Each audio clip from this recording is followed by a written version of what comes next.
Have you ever felt like your habits are just running the show and you're just along for the ride? Well, in this guide, we're going to map out the entire journey from those automatic reactions to making conscious choices. Think of this as a practical, step-by-step plan to take back the controls. So, here's our roadmap for today. We're going to start by figuring out if you're even on autopilot. Then we'll dive into why that happens, and I'll introduce you to a really powerful tool to break that cycle. And finally, we'll see how to create that little bit of space you need to make a better choice.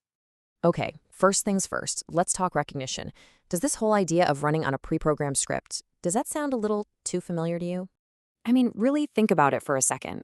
Are there moments where you react to stress or maybe a comment from a specific person in a way that just feels automatic?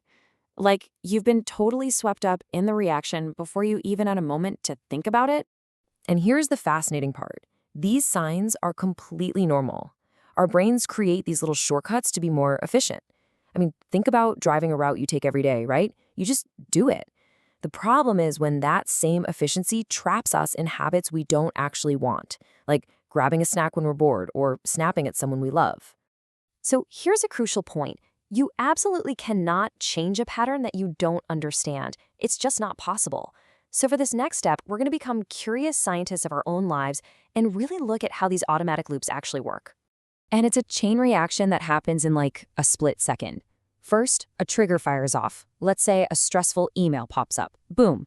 That immediately sparks an automatic feeling, maybe some anxiety, which then launches the behavior, mindlessly grabbing your phone to scroll. See? Trigger, feeling, behavior. It's that fast. So what's yours? Come on, think of a personal example. Is it a certain time of day, maybe late in the afternoon, that triggers that craving for junk food? Or is it that feeling of anxiety that has you reaching for your phone without even thinking? Seriously, just noticing your specific trigger, that is a huge first step. All right, so we can see the pattern. Now, the big question is, how do we interrupt it? This next part is really the heart of this whole guide. We're going to explore a super powerful tool that helps you mindfully navigate everything that's going on inside your head.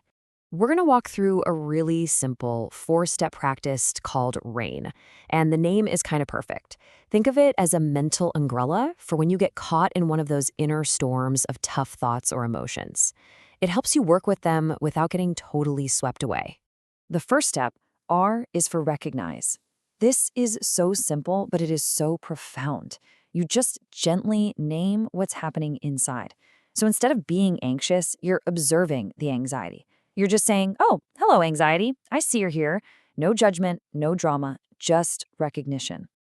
Next is A for allow. Now, this one can feel totally backward, right?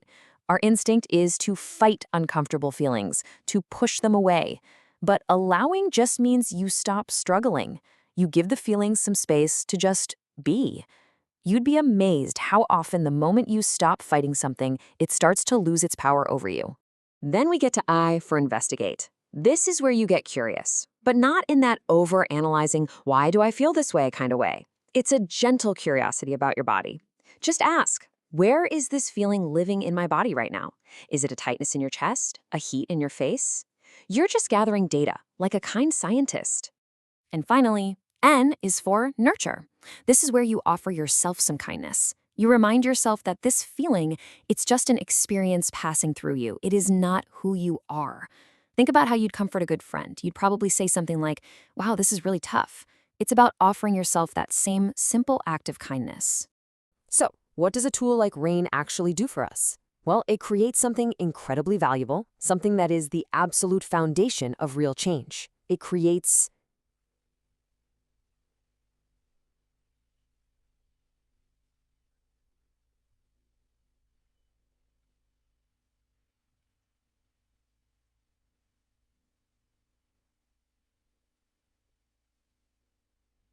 This quote from Viktor Frankl just nails it. That space, that tiny little moment between the trigger and your automatic reaction, that is where all of your freedom lives.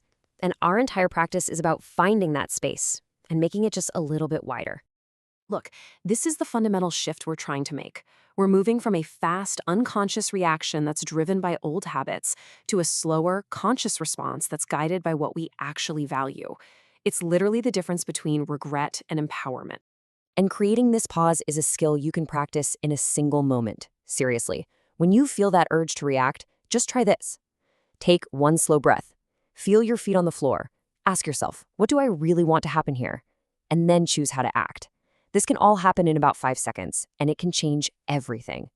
Okay, let's bring it all home. Let's put these pieces together and talk about how you turn this from just an idea into a consistent practice in your actual everyday life. Now, this is maybe the most important thing to remember. This is not about being perfect. It's about practice. Some days you'll catch that reaction early, and you know what? Some days you won't.